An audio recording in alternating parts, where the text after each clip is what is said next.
I invite you to listen to the story of the day an intern threw scalding coffee on me in the middle of our hospital's main lobby, screaming that her husband was the CEO of this entire institution.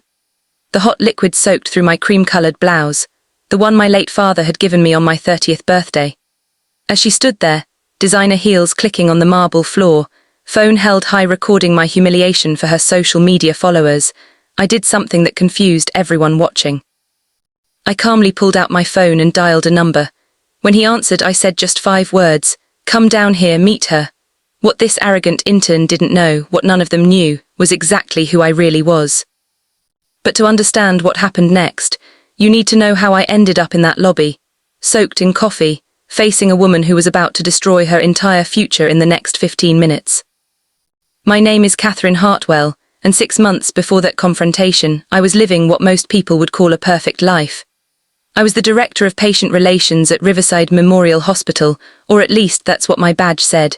In truth, I was much more than that, but I preferred to keep certain details private.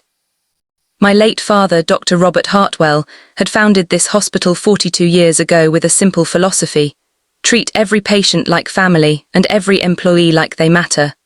When he passed away 3 years earlier, he'd left me with more than just memories. He'd left me with a responsibility. I'd always been passionate about healthcare, but not in the traditional sense. While my medical school classmates were fighting for prestigious surgical positions, I was more interested in the human side of medicine, how patients felt when they walked through our doors, whether our staff treated families with dignity during their darkest hours, whether our janitorial staff felt as valued as our surgeons. My father used to say, "Catherine, anyone can run a hospital. But it takes someone special to make people feel like they're home, even when they're terrified." So I took a position that let me be close to patients and staff without the spotlight of administration. I wore simple clothes, no designer labels or expensive jewelry. I drove a modest Honda Civic that I'd had since college. I ate lunch in the staff cafeteria, usually at the corner table near the window where I could watch people. And I listened. God, how I listened. To the nurses complaining about supply shortages. To the patients' families crying in the chapel. To the custodial staff who came in at 4 a.m. and often went unnoticed. What people didn't know, what I'd deliberately hidden, was that I wasn't just the Director of Patient Relations. I was the majority shareholder of Riverside Memorial Hospital. I was the chairwoman of the board. I was, for all practical purposes, the true CEO, though we had a man in that title who handled the public-facing duties. His name was James Morrison, and he was brilliant at finance and operations, but preferred to let me handle the human elements. We had an understanding. He ran the business side, I protected the culture my father built. Little did I know that James's personal life was about to collide with my work, in the most spectacular way possible. I had one vulnerability though, one soft spot that I protected fiercely. Every morning at exactly 7:15 I stopped by the main lobby to check in with Henry, our head of security. Henry was 72 years old, a veteran who'd worked for my father since the hospital opened. He taught me to ride a bike when I was 6, attended my college graduation, held my hand at my father's funeral. Henry wasn't just an employee, he was family. On the morning everything changed, I arrived at 7:10, 5 minutes early, carrying 2 coffees from the shop across the street, one black for Henry, one with cream for me. I was wearing that cream blouse, the one with the small embroidered H near the collar that my father had custom made. Navy slacks, comfortable flats. My brown hair pulled back in a simple ponytail.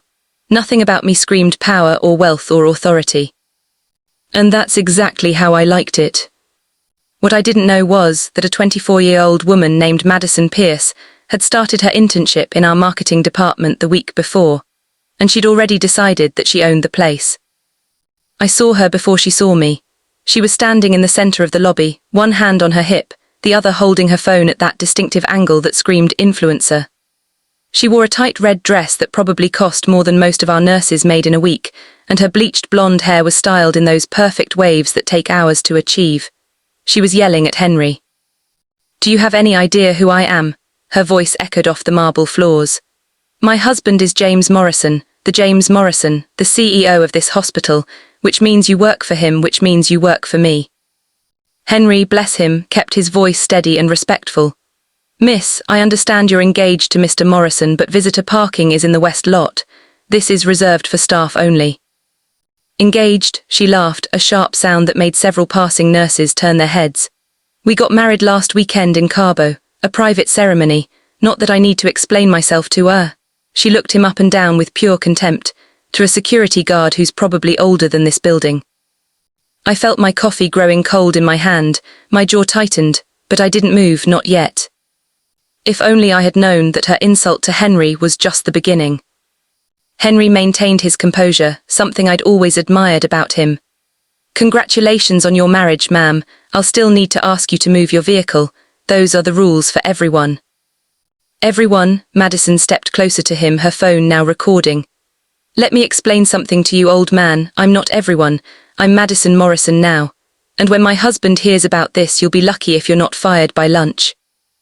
That's when I stepped forward, not as the chairwoman, not as the majority shareholder, just as someone who'd seen enough. Excuse me, I said, my voice calm and professional. Is there a problem here? Madison's eyes swept over me with immediate dismissal. She actually laughed. And who are you? His daughter coming to defend him. I work here, I replied simply, and I'm asking if there's an issue I can help resolve. She rolled her eyes dramatically, making sure her phone captured it. Of course you work here, you look like you shop at Target. She said the store name like it was an insult. Let me guess, nurse. No, wait, you're not pretty enough to be a front-facing nurse. Maybe you work in medical records, or are you one of those sad little patient coordinators? I felt Henry tense beside me. I gently touched his arm, a silent message. I've got this.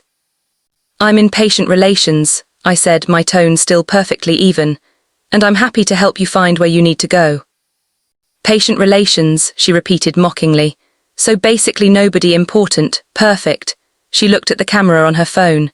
This is what I'm dealing with at my husband's hospital, guys. The help doesn't even know who I am. But what happened in the next 60 seconds would set off a chain reaction that would destroy her entire world. I smiled politely. I apologize that we haven't met. When did you say you started in marketing? Marketing, her face flushed with anger. I don't work in marketing, I'm the CEO's wife. I don't need a job, I just come here to supervise, make sure things are running smoothly, make sure people like you, she gestured dismissively at me, are actually earning their paychecks. I see, I replied, my voice still maddeningly calm. Well, as I mentioned, I'm happy to help you. I don't need your help. She cut me off, stepping so close I could smell her expensive perfume. What I need is for you to understand your place. You're a worker bee, I'm the queen. And if you think I won't have my husband fire you for the disrespect you're showing me right now. I'm simply trying to assist you, I interrupted gently. There's no disrespect intended. Assist me, her voice climbed higher. Who the hell do you think you are?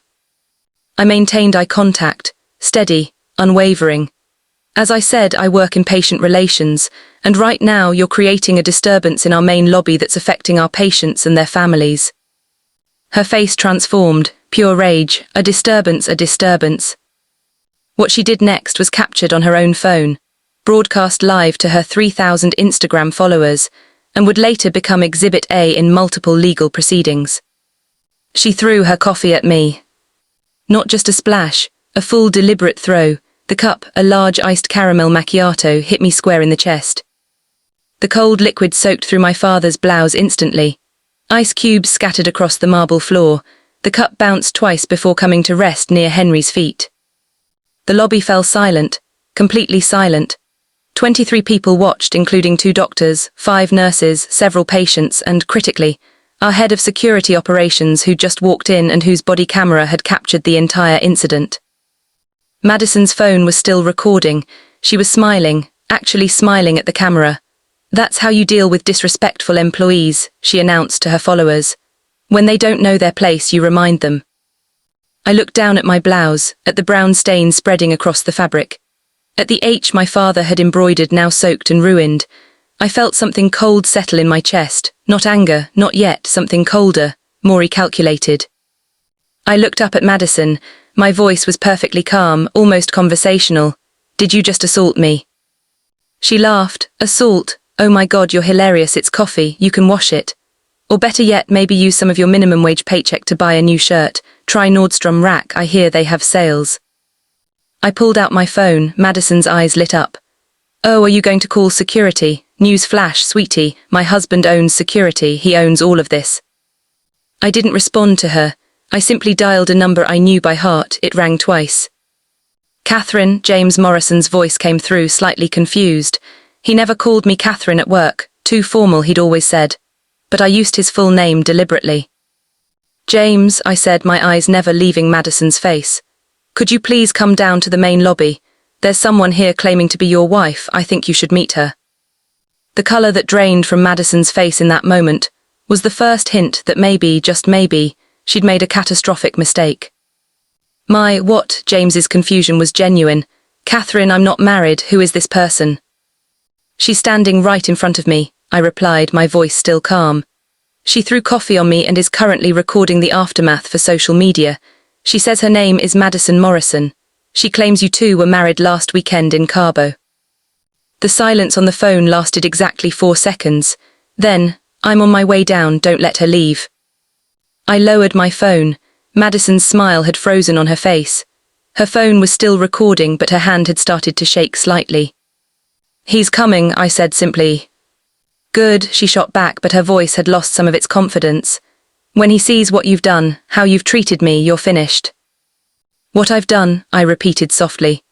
I haven't done anything except stand here while you threw coffee on me, insulted a decorated veteran. I gestured to Henry, and recorded yourself committing assault. It's not assault, she insisted, but she'd started looking around the lobby, perhaps finally noticing how many people were watching. How many phones were now out. She had no idea that in exactly 90 seconds, her entire fabricated world was going to collapse around her. Tell me, I said conversationally while we waited, when exactly did you and James get married in Cabo? Last weekend, she snapped. Private ceremony, very exclusive, not that it's any of your business. Last weekend, I repeated. That would be Saturday and Sunday. Saturday, she confirmed, lifting her chin defiantly. On the beach, at sunset, it was beautiful. I nodded slowly. That's interesting, because last Saturday, James Morrison was in Seattle at the Pacific Northwest Hospital Administration Conference. I know because I was there too. Different panel discussions, but we had dinner Saturday night with the board members from Swedish Medical Center. Madison's eyes widened slightly, but she recovered quickly.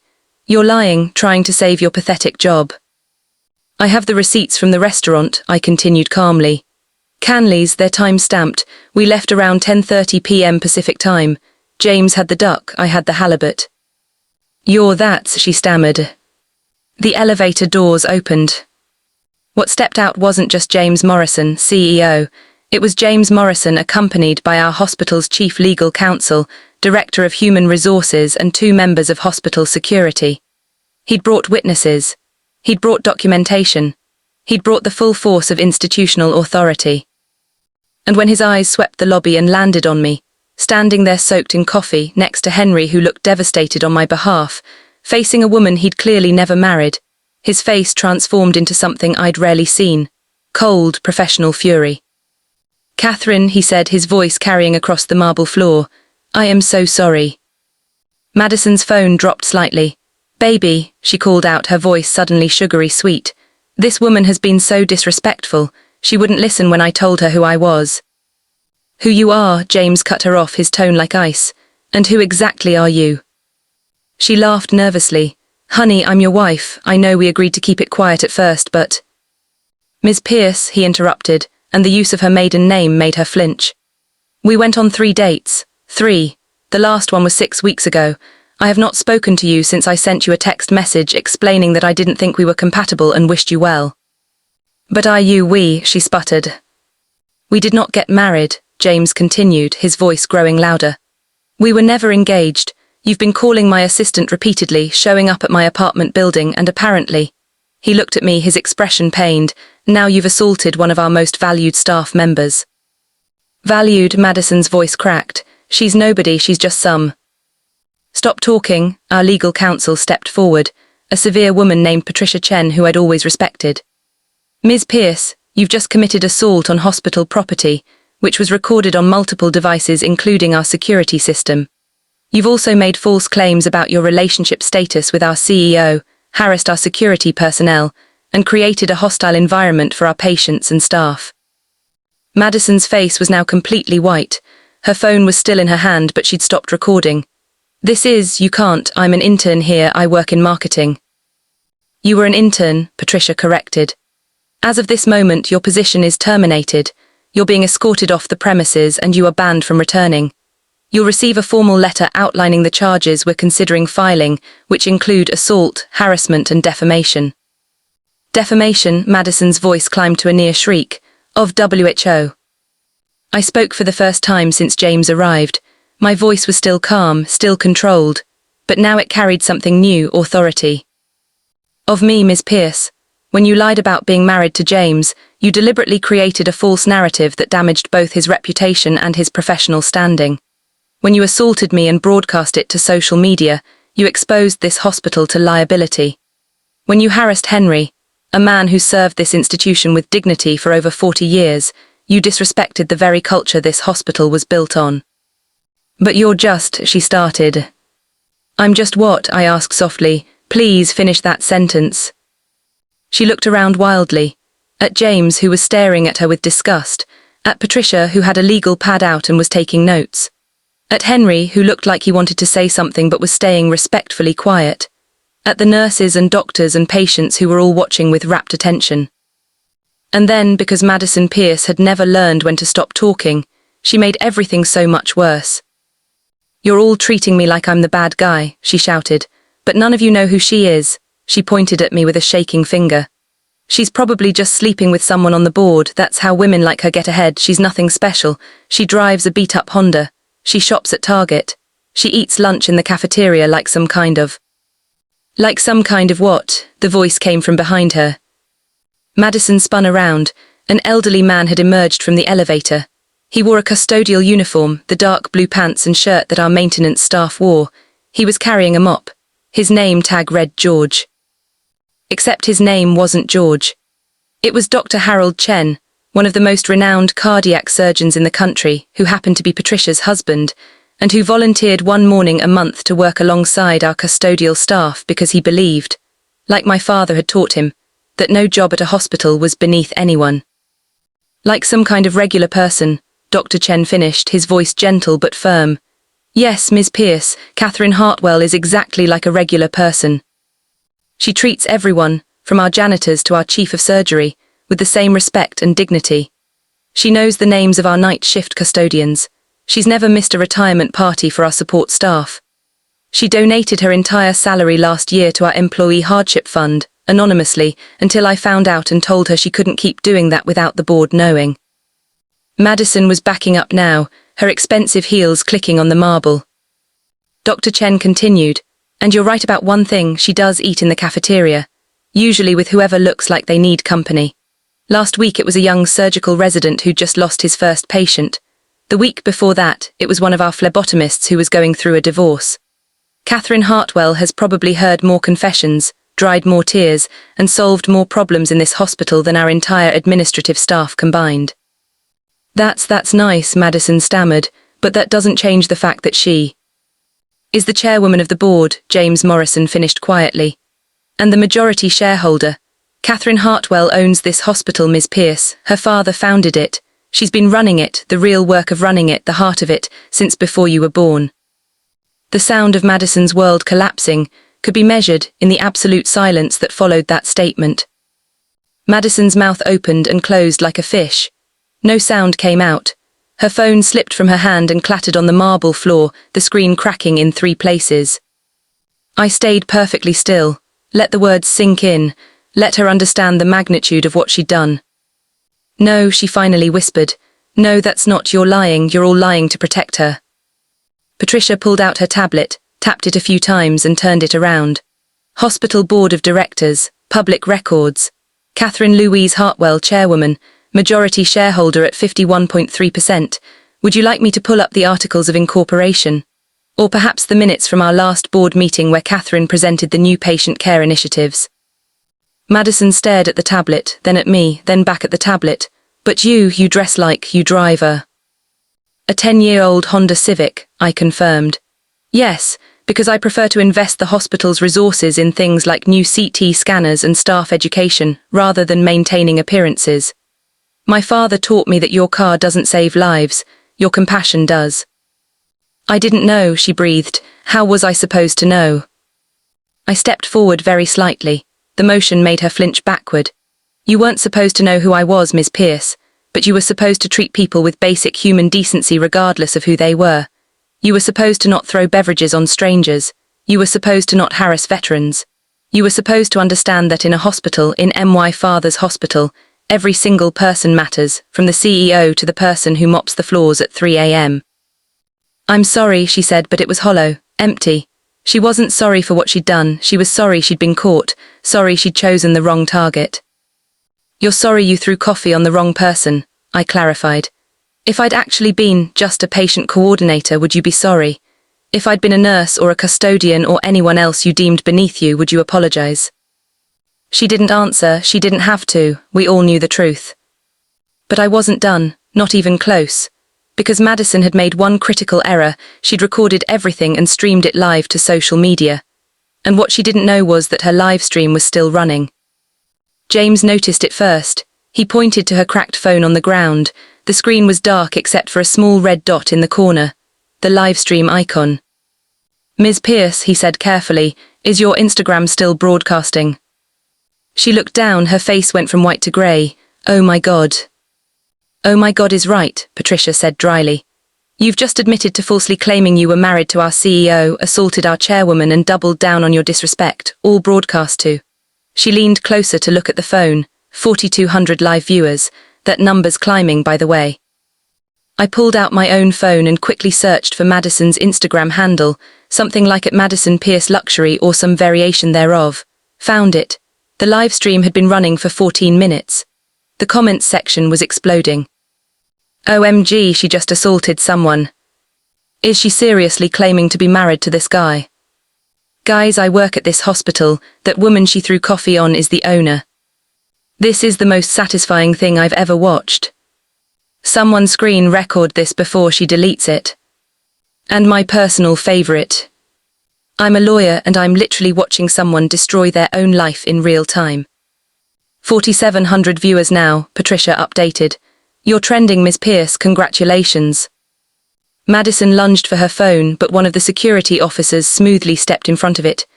I wouldn't touch that, ma'am. That's evidence now. Evidence, her voice cracked completely. Evidence of what? Assault, harassment, defamation, making false statements. Shall I continue? Patricia was taking notes rapidly. The hospital will be filing a restraining order immediately. We'll also be pursuing civil charges for assault and damage to personal property. She gestured to my ruined blouse, which happens to be irreplaceable as it was custom-made by Miss Hartwell's late father. And that's when the elevator doors opened again, and Madison's real boyfriend stepped out. His name was Tyler Bradford, and he was exactly the type you'd expect. Finance bro, slicked back hair, expensive suit that was a size too small to show off his gym membership.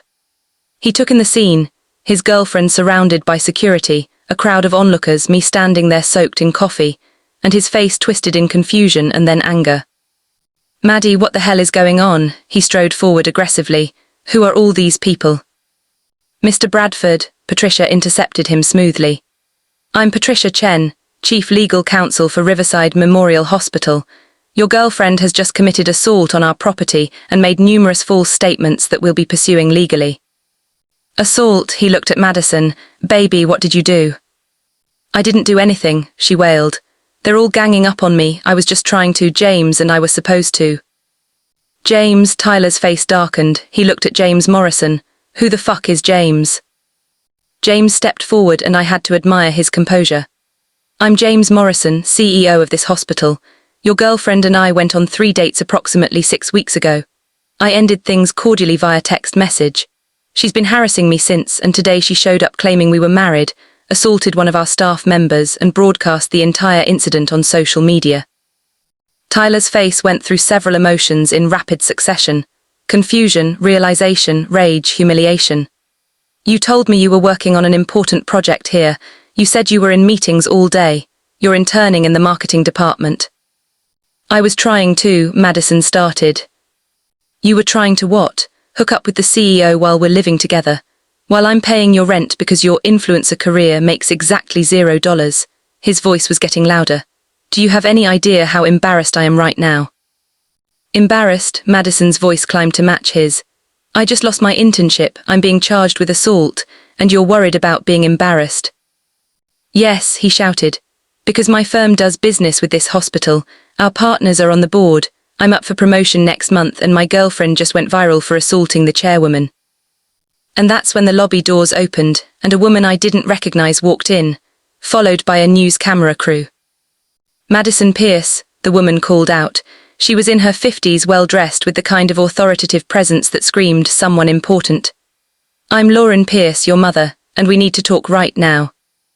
Madison's face, which I'd thought couldn't get any paler, somehow did. "Mom, how did you?" "Your Instagram live stream was sent to me by approximately 47 people," Lauren said icily. "Including my boss, my neighbors, and 3 members of my book club. I've been trying to call you for the last 10 minutes. "The news crew?" Patricia asked calmly. Lauren looked embarrassed. They were already outside. Apparently someone tipped them off that something interesting was happening in the lobby. She looked at her daughter with disappointment so profound it was almost painful to witness. "Madison Ann Pierce, what have you done?" Madison started crying. Not quiet tears, loud, gasping sobs that echoed off the marble. "I didn't mean to. I thought she was nobody. I didn't know she owned the place. How was I supposed to know?" "You weren't supposed to know," I said, my voice cutting through her sobs. "You were supposed to treat everyone with respect, period, whether they own the hospital or clean the floors. That's what decent human beings do." But nothing," her mother interrupted. "You threw coffee on someone, you lied about being married, you harassed people, you recorded yourself doing all of it." She looked at me, her expression mortified. "Ms. Hartwell, I presume?" I nodded, "Yes, ma'am." "I am so deeply sorry," Lauren said, and unlike her daughter, she meant it. "I raised her better than this, or at least I thought I did. What can I do to make this right?" "The hospital will be pursuing legal action," Patricia stated. "That's non-negotiable." "I understand," Lauren said quietly. "We'll cooperate fully. Madison will be getting a lawyer, a real lawyer, not whatever she's been reading on Instagram, and she'll face the consequences of her actions." Tyler had been watching this exchange with growing horror. Finally, he spoke. "We're done, Maddie. I want you out of the apartment by Friday." "Tyler, please." Madison reached for him, but he stepped back. "You humiliated me. You lied to me. You assaulted someone and recorded it." He looked at me. "Ms. Hartwell, for what it's worth, I'm horrified by her behavior. My firm will be sending a formal letter of apology to the hospital." I nodded acknowledgement but said nothing. My blouse was starting to dry, sticky and uncomfortable against my skin. I wanted to go change. I wanted to process everything that had just happened. But more than that, I wanted to make sure Henry was okay. I turned to find him standing exactly where he'd been throughout the entire confrontation, his expression carefully neutral. But I could see the slight tremor in his hands, the tightness around his eyes. "Henry," I said gently, "could you walk me to my office?" He nodded, relief washing over his face. "Of course, Ms. Hartwell." As we turned to leave, Madison's voice rang out one last time. "You're all just going to leave, just like that, after ruining my life?" I stopped, turned back slowly. "Ms. Pierce, I didn't ruin your life. You did that all by yourself. The moment you decided that people's worth was determined by their job title or their car or their clothes. The moment you chose cruelty over kindness. The moment you threw coffee on a stranger because you thought she was powerless to stop you. And now," I continued, my voice still calm but carrying the weight of institutional authority, "you're going to learn a very expensive lesson about consequences." The walk to my office was silent. Henry stayed close to my side, his security guard training evident in how he scanned every hallway, every corner, as if threats might be lurking.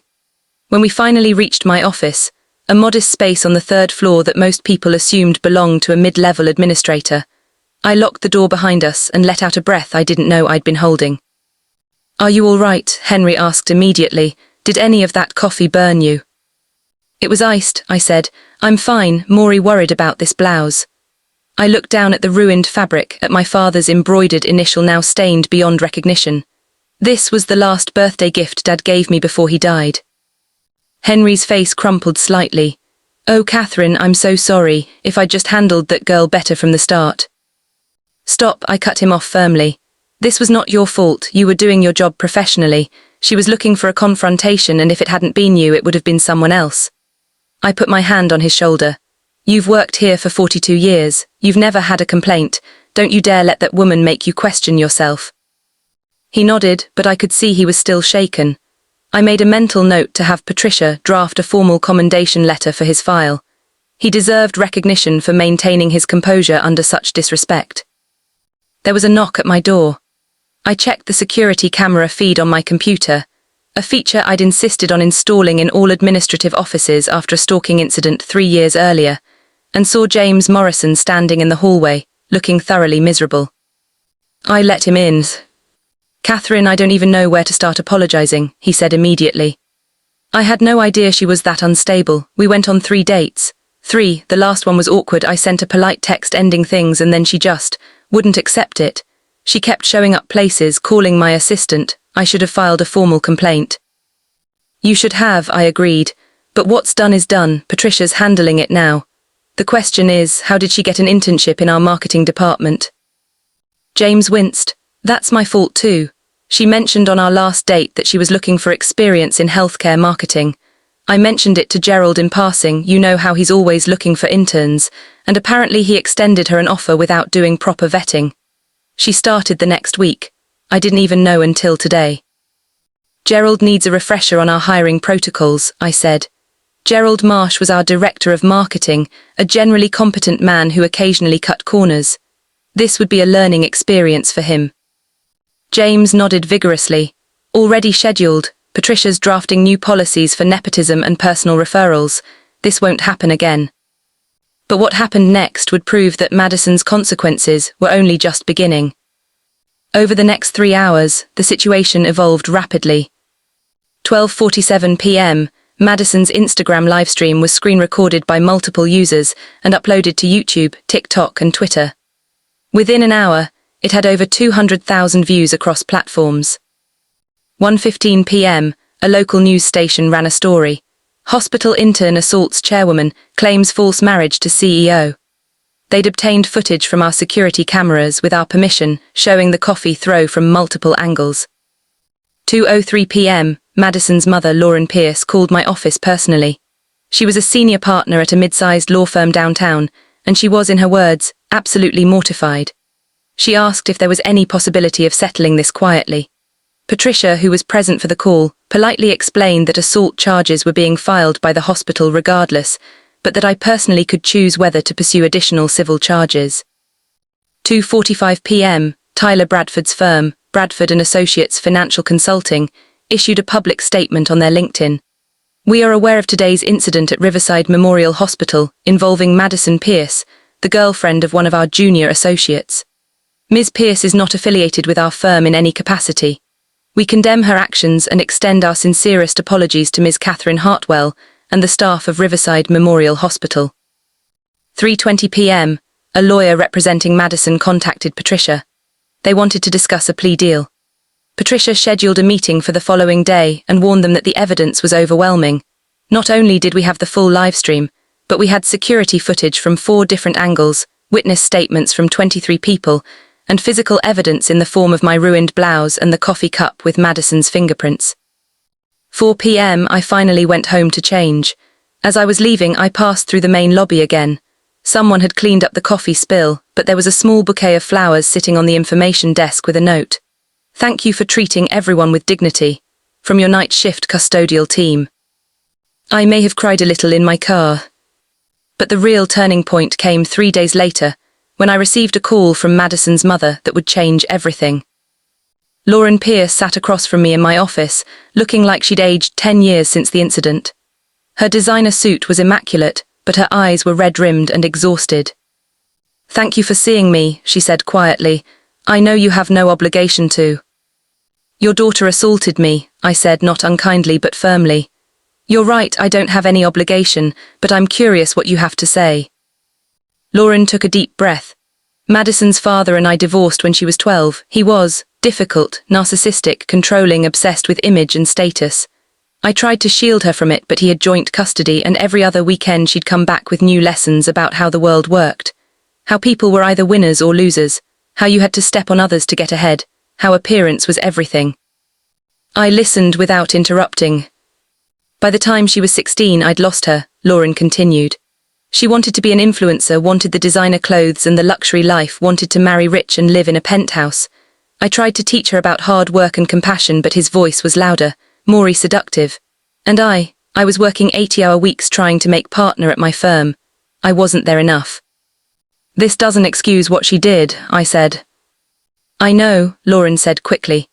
I'm not asking you to excuse it. I'm asking you to understand that she's been living in a fantasy world constructed by social media and her father's toxic values, and this incident might be the thing that finally wakes her up. She's 24 years old, I pointed out. At some point, personal responsibility has to matter more than childhood influences. You're absolutely right, Lauren agreed. And that's exactly what I told her. She's been living with me since Tyler kicked her out. No phone, I confiscated it. No social media, no going out. She spends her days reading the comments on those videos, and I'm making her read every single one. Do you know what she said to me last night? I shook my head. She said, Mom, I'm a meme. I'm the villain in millions of people's stories. They're using my face to represent entitled behavior and cruelty. I'm going to be infamous for the rest of my life. Lauren's voice cracked slightly. And I said, yes, you are, and that's what consequences look like. I stayed silent, waiting to see where this was going. Patricia told me that the assault charges are proceeding. That's non-negotiable. But she mentioned that you personally could choose to pursue or drop the civil suit for damages and emotional distress. I'm not here to ask you to drop it.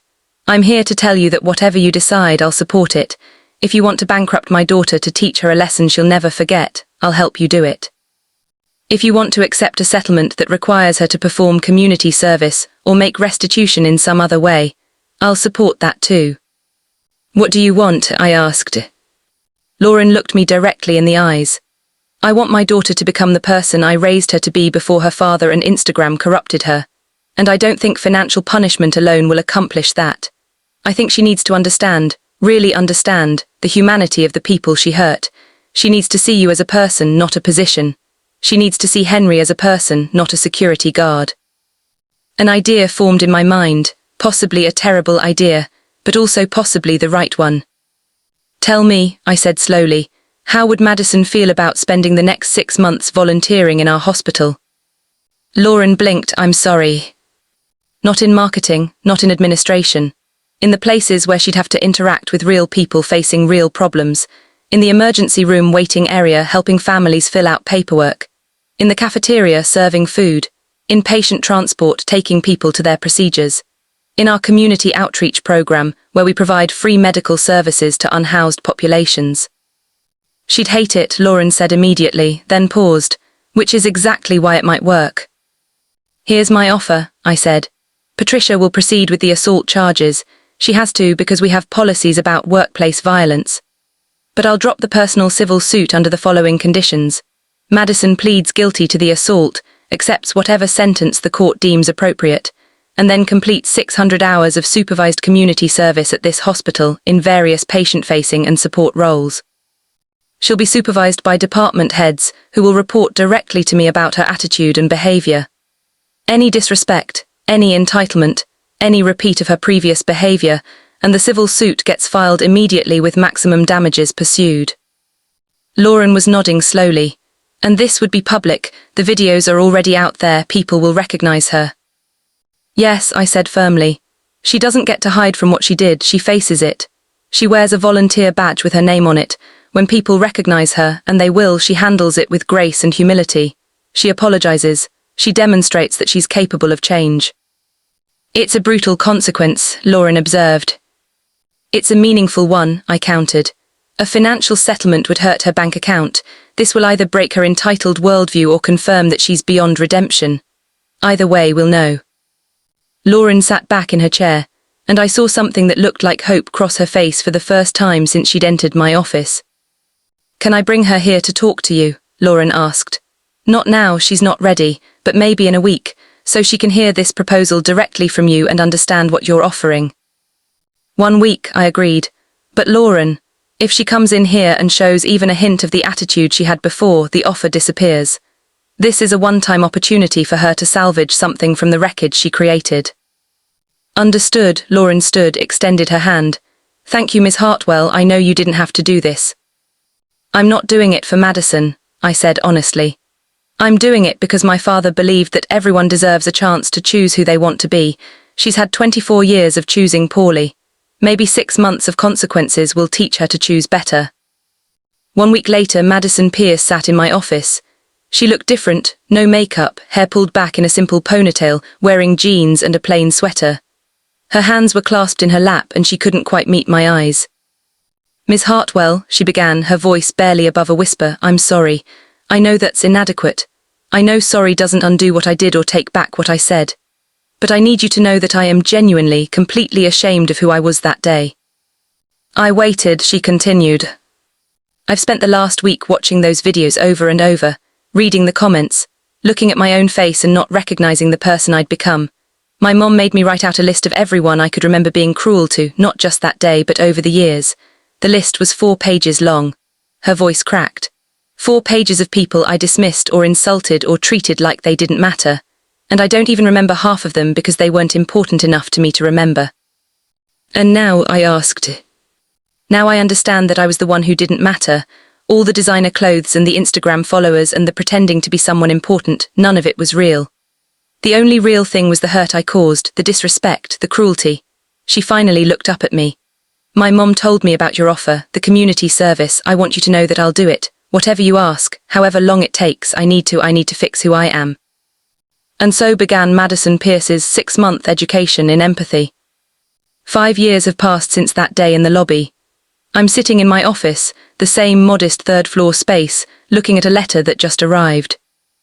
It's from Madison Pierce. Well, not Madison Pierce anymore. Madison Chen as of 6 months ago. She married a social worker she met during her community service hours, a gentleman who works with families experiencing homelessness. The wedding announcement was simple, held at a community centre, flowers donated by local vendors. No Instagram influencers, no live stream, just family and friends and genuine joy. The letter reads, "Dear Catherine, I hope this letter finds you well. I wanted to write to mark the 5-year anniversary of the worst day of my life, which became the first day of my actual life. I completed my community service hours 5 years ago, but I never stopped volunteering. I'm still at Riverside 3 days a week, now in the pediatric wing, helping families navigate financial assistance programs. I finished my master's in social work last year. I'm applying for a full-time position in your hospital's community outreach department. I know there's no guarantee I'll get it, and I'll understand if my past disqualifies me. But I wanted to try. I still think about Henry sometimes. I wrote him an apology letter during my first month of community service, but I never knew if he read it. If you see him, please tell him I'm sorry. Tell him I finally understand what my mother tried to teach me, that a person's worth isn't in their title or their salary or their position. It's in how they treat others when nobody's watching. I'm not the same person who threw coffee on you. That woman was empty inside, desperately trying to fill herself with other people's validation. I'm still working on becoming who I want to be, but at least now I'm building something real. Thank you for seeing something in me worth salvaging, even when I couldn't see it myself. With deep gratitude and respect. Madison." I set down the letter and look at the framed photo on my desk, my father and me at the hospital's groundbreaking ceremony 42 years ago. I was barely visible, a toddler in his arms, but his smile was radiant. He'd believed then, as I believe now, that healing isn't just about medicine. It's about meeting people where they are and offering them a path forward. Henry retired 2 years ago. He sends me Christmas cards from Florida, where he's teaching his grandchildren to fish and telling them stories about the hospital. In his last card, he mentioned that he'd received a letter from that young lady who learned her lesson the hard way. He said he forgave her. That's the kind of man Henry is. James Morrison is still CEO, now happily married to an oncology nurse he met in our cafeteria. They have twin daughters. He learned his lesson about dating apps and now vets his personal relationships as carefully as his professional ones. As for me, I still drive my Honda Civic, still eat lunch in the cafeteria, still wear simple clothes and keep a low profile, but everyone in the hospital knows who I am now. That story made sure of it. And you know what's interesting? It hasn't changed how I'm treated. Our nurses still pull me aside to tell me about supply issues. Our custodial staff still invite me to their potlucks. Our patients still share their fears and hopes with me in quiet moments. Because at the end of the day, titles don't earn respect. Kindness does, consistency does. Showing up for people when they need you, regardless of what you get in return, that's what matters. I learned that from my father. And apparently Madison Pierce finally learned it too. I pick up my phone and dial the HR department. This is Catherine Hartwell. I'd like to recommend that we seriously consider Madison Chen's application when it comes in for the community outreach position. I'll be happy to provide a personal reference. The woman who once threw coffee on me to humiliate me is now using her second chance to help others. The intern who claimed to be married to my CEO is now married to a man who chose her for who she's becoming, not who she pretended to be. The person who valued designer labels and Instagram followers now values the quiet dignity of helping families in crisis. Is she fully redeemed? I don't know. Redemption is a journey, not a destination. But she's on the path, and sometimes that's enough. As I gather my things to go check on our evening shift, there's a new patient advocate starting tonight, and I want to welcome her personally. I pass by the main lobby. The same marble floors, the same information desk. The same place where 5 years ago someone learned that cruelty has consequences. And where I learned that sometimes, the most powerful thing you can do isn't to destroy someone who wronged you. It's to offer them a chance to become someone better. That's the lesson my father taught me. And that's the legacy I'll keep building, one person at a time, for as long as I'm